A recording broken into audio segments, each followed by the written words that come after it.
Olá, vamos falar um pouco da centralidade da família nas políticas sociais hoje. Se vocês observaram, hoje em dia quase todas as políticas sociais, educação, saúde, assistência social, têm requerido a presença da família nos programas, projetos e serviços desenvolvidos por elas. Uma das expectativas que se realiza na hora em que a família é chamada para ser uma parceira desse processo, em boa parte das vezes está associada à tentativa de que a família, além de colaborar nesses programas, projetos e serviços, ela também possa assumir uma função disciplinadora das crianças e dos adolescentes que são atendidos por esses mesmos serviços. A gente precisa conversar um pouquinho mais sobre isso, porque a importância da centralidade da família nas políticas pode também estar associada a uma ideia que pode desviar essa presença e essa participação de uma forma mais efetiva. Por isso a gente precisa entender por que essa centralidade da família nas políticas públicas está tão presente hoje em dia. De certa forma, essa busca para que a família assuma uma função disciplinadora está associada a outras coisas.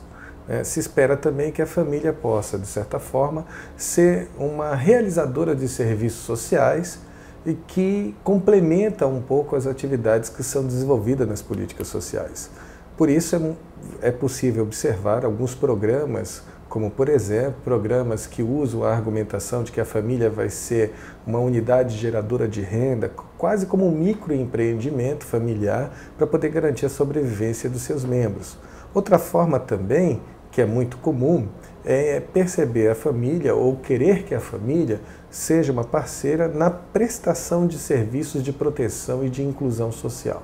Ora, tudo isso, de certa forma, acaba sendo assentado na seguinte ideia, na ideia de que a família tem uma forte presença de um papel voluntarista como fonte privada de proteção social. Ora, se essa é a ideia que está presente dentro desses programas sociais, desses projetos, desses serviços voltados para a população, a gente tem que perceber que existe, por trás disso, várias coisas. A primeira coisa que a gente pode destacar é uma crença de que toda família tem, de certa forma, uma espécie de desejo espontâneo de cuidar e de proteger e também educar os seus membros. Parece que a presença parceira da família nesses programas é porque esses programas estariam querendo utilizar essa presença espontânea, esse trabalho espontâneo, esse desejo espontâneo da família de cuidar dos seus membros.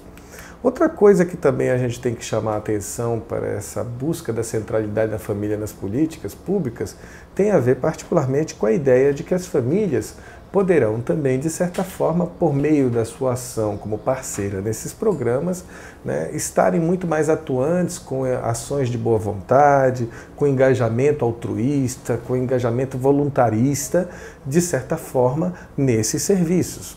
Se a gente parar para pensar, isso pode estar colaborando muito fortemente para que o próprio Estado, os governos municipais, governos estaduais e a própria União não se responsabilize, por exemplo, para ampliar o corpo de profissionais que trabalham com esses mesmos serviços, com esses mesmos projetos e programas.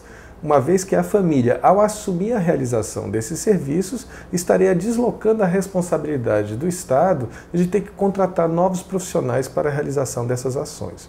Por isso que nós precisamos pensar um pouco mais por que a centralidade da família é tão discutida, é tão propalada por esses programas e pelos políticos que trabalham com esses programas.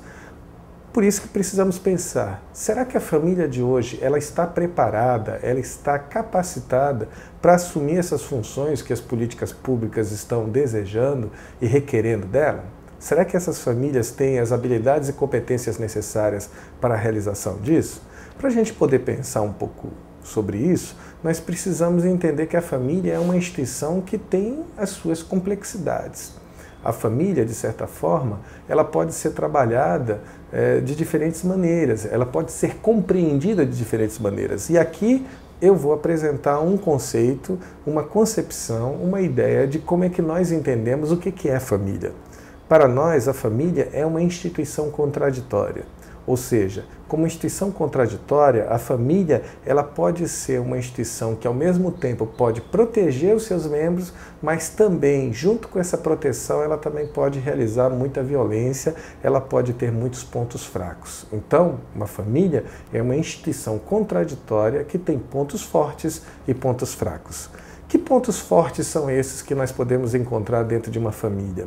A família ela pode ser um lugar privilegiado de apoio, de amparo e de refúgio que os indivíduos vão encontrar dentro desse ambiente em relação às dificuldades, em relação às situações difíceis que ele pode enfrentar no mundo externo à família. Então a família pode ser um lugar de proteção, sim. Ela pode proteger as crianças para que elas se desenvolvam adequadamente, ela pode proteger os jovens para que eles possam encontrar amparo dentro de casa e conseguir, ao buscar o mercado de trabalho, ter tido a oportunidade de, no amparo interno dentro de casa, ter condições para encontrar as melhores oportunidades lá fora, sendo preparado pelo ambiente também de dentro de casa, porque ele é preparado fora, mas ele é também preparado dentro.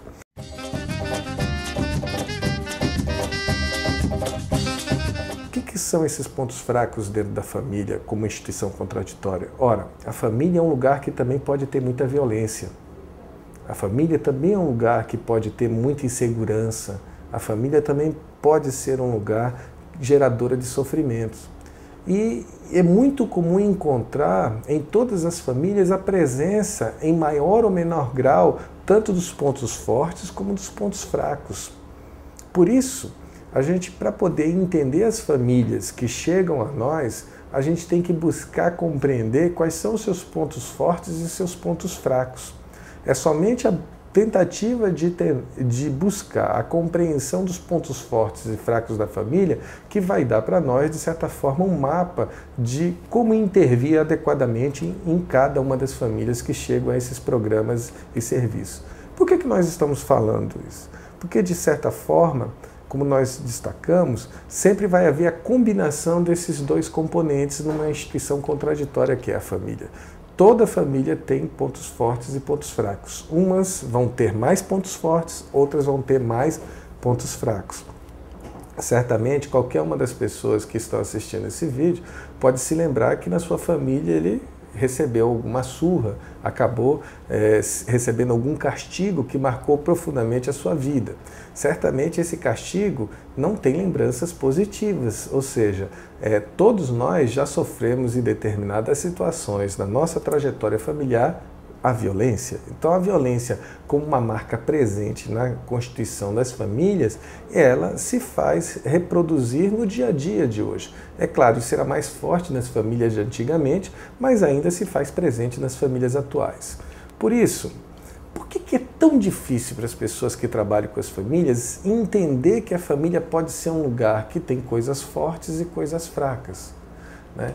Isso é muito difícil porque, de certa forma, todos nós passamos por processos educativos que nos ensinaram, pelas diferentes instituições que nós fazemos parte, e é bom lembrar que nós não somos só educados na escola, nós somos educados na família, nós somos educados na igreja, se participamos da igreja, nós somos educados pelas instituições comunitárias que também nós fazemos parte, nós somos educados por várias instituições, inclusive a escola. Essas diferentes instituições que nós transitamos, de certa forma, colaboraram para que boa parte da população incorporasse uma ideia hegemônica sobre família. A ideia muito forte que se faz presente nos dias atuais é a compreensão da família como família nuclear. Que ideia é essa de família nuclear? Esse símbolo generalizado que ainda está presente na cabeça das pessoas.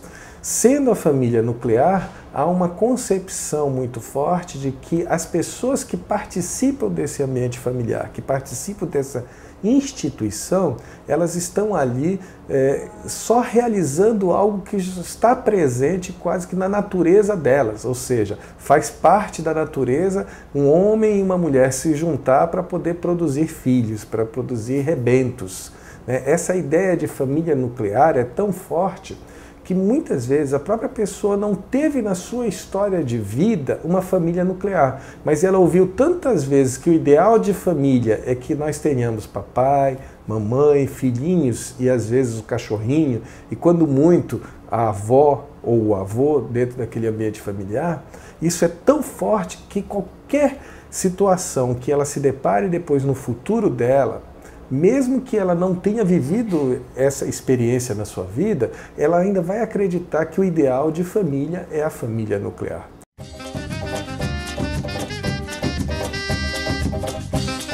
Por isso, a partir disso tudo que nós falamos, eu vou destacar alguns aspectos que são importantes para poder trabalhar adequadamente com essa família. Para trabalhar com a família real, que é essa família contraditória, com pontos fortes e pontos fracos. O primeiro aspecto que eu acho que é relevante para a gente poder destacar aqui, é preciso que quem trabalha com família reconheça a família formada por pessoas que são sujeitos de direitos, ou seja, essas pessoas que compõem essa família, independente do formato dela, independente das características dela, próximas ou distantes daquele ideal de família nuclear, são pessoas que são cidadãos, que têm direitos, portanto, merecem como cidadãos serem reconhecidos como sujeitos de direitos. Então, eles não podem ser julgados a priori por não estarem enquadrados ou encaixados no modelo como pessoas que não têm direitos. Reconhecê-las como direitos significa que o que é importante não é o fato dela ter o encaixe adequado a um modelo ideal de família, mas sim, como cidadão, ela precisa receber serviços, atendimentos que tem a ver com a ausência desses atendimentos reais que ela está passando. Ou seja, se ela está passando fome, se ela não está recebendo educação, se ela não está recebendo saúde, se ela não está recebendo serviços socioassistenciais, os direitos sociais dela, como cidadão, requer que esses serviços cheguem a essas pessoas, independente do formato de família que elas tenham. Outro aspecto que eu acho que é relevante para a gente chamar a atenção no trabalho em rede com essas famílias.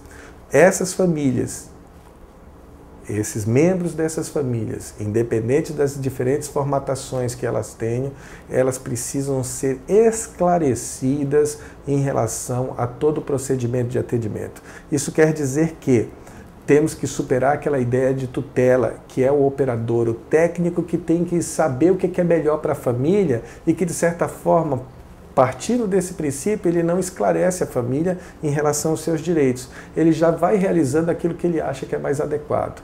Obviamente, se ele não incorpora a presença da família como sujeitos de direito, que precisam ter conhecimento sobre os serviços que são desenvolvidos com eles, a participação e a presença da família vai ser uma presença e participação passiva, sem contar com um envolvimento mais forte, mais contundente e certamente mais responsável desses familiares.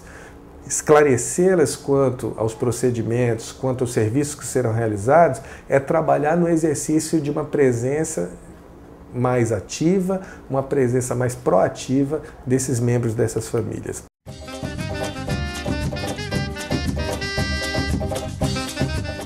Outra questão que nós não podemos deixar de chamar a atenção para esse trabalho é o preparo técnico desses operadores. O que nós estamos destacando aqui é que boa parte dos operadores que trabalham com essas famílias hoje, por meio daquela perspectiva da centralidade da família, eles não passaram por uma formação que colocasse em xeque toda essa representação de família idealizada, da família nuclear ou da família como célula máter. Portanto, a formação desses técnicos não permitiu que eles pudessem repensar esse conceito idealizado que está na sua cabeça.